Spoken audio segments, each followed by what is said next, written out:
J'ouvre la discussion générale. Première oratrice, Madame Le Callennec, pour 5 minutes.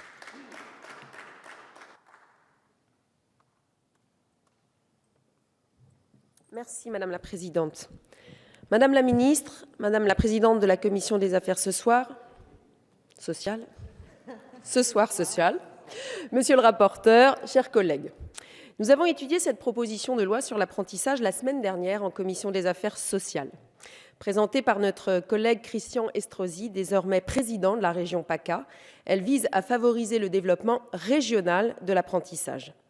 L'apprentissage qui a été particulièrement malmené au début du quinquennat de François Hollande, et vous venez de le reconnaître, Madame la Ministre.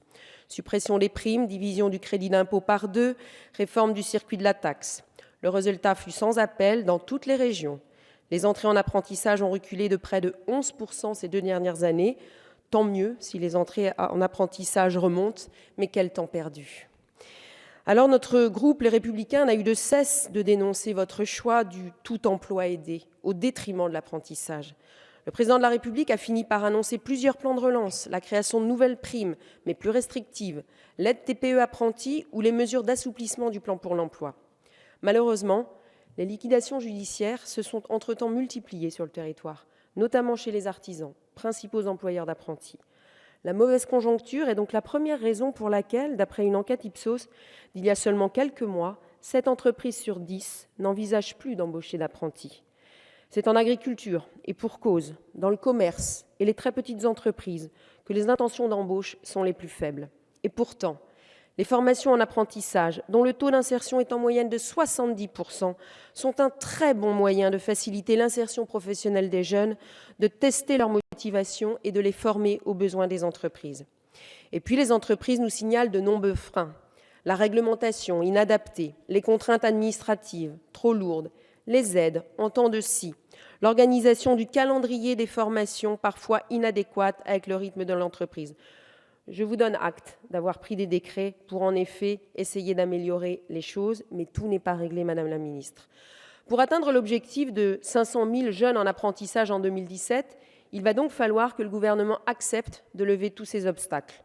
Et parce que les conditions de succès reposent en grande partie sur les épaules des régions, qui ont la compétence formation professionnelle et apprentissage, votre majorité serait bien inspirée d'accepter de discuter les propositions contenues dans ce texte. Or, il n'y a pas de discussion, puisqu'il y aura une motion de rejet qui sera présentée par le groupe socialiste.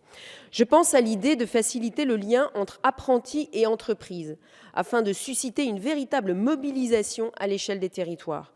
Les régions portent le service public de l'orientation et ont un rôle majeur à jouer en matière d'orientation, de formation et d'insertion durable.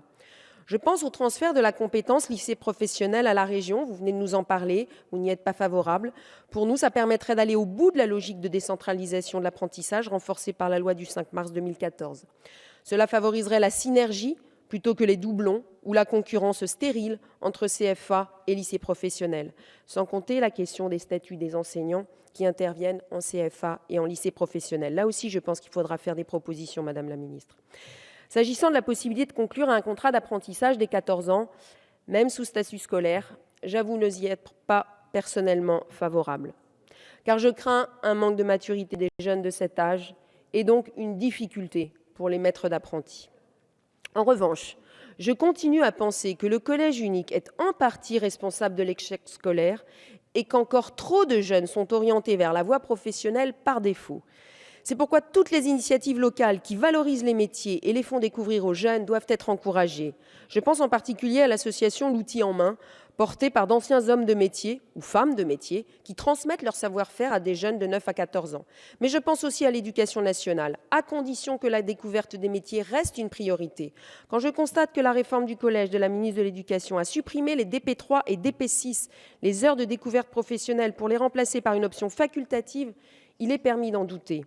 Enfin, il me semble que les territoires doivent se pencher sur les raisons des ruptures des contrats d'apprentissage, car cela existe. Une meilleure préparation des jeunes et l'accompagnement tout au long de la formation renforceraient leurs chances de réussite. La résolution des problématiques de mobilité et de logement serait aussi de nature à lever les derniers obstacles à l'accès à l'apprentissage. Ce mardi, le président de la République et le Premier ministre ont reçu les présidents de régions. L'État doit faire confiance aux régions, a-t-on même entendu. Une fois de plus, il y a un grand écart entre les discours et les actes. J'en veux pour preuve cette motion de rejet que le groupe PS a déposée. Vous auriez pu au moins déposer une motion de renvoi en commission, nous aurions pu au moins en rediscuter, qui traduit une volonté de rejeter nos propositions en bloc. C'est vraiment dommage. Vous venez de nous dire, Madame la Ministre, que nous devons nous écouter. Je vous appelle donc, mes chers collègues, à refuser cette motion de rejet pour qu'on puisse enfin discuter et d'accepter le débat. Je me consolerai sans doute en vous ayant entendu déclarer, Madame la Ministre, que l'apprentissage est une voie d'excellence. Il restera à le prouver sur le terrain. Je vous remercie. Merci. Mes chers collègues, je ne sais pas pourquoi une rumeur urbaine pense qu'il va y avoir une prolongée. Non, il est 20h, la séance va être levée. Nous poursuivrons, comme c'est d'usage, à 21h30 à la prochaine séance, donc 21h30, suite de l'examen et donc de la discussion générale de cette proposition de loi, mais je ne sais pas pourquoi on pensait qu'il y aurait une prolongée. Voilà. Non, mais les séances, c'est 9h30, 13h, 15h, 20h, 21h30, jusqu'à 1h maximum. Donc, voilà, hier soir, il y a eu une prolongée un peu sauvage jusqu'à 22h30. Voilà, je pense que les personnels de la séance, comme d'autres d'ailleurs, nos collaborateurs, voilà, ont aussi besoin de temps en temps de s'alimenter. Voilà. Donc, la séance est levée.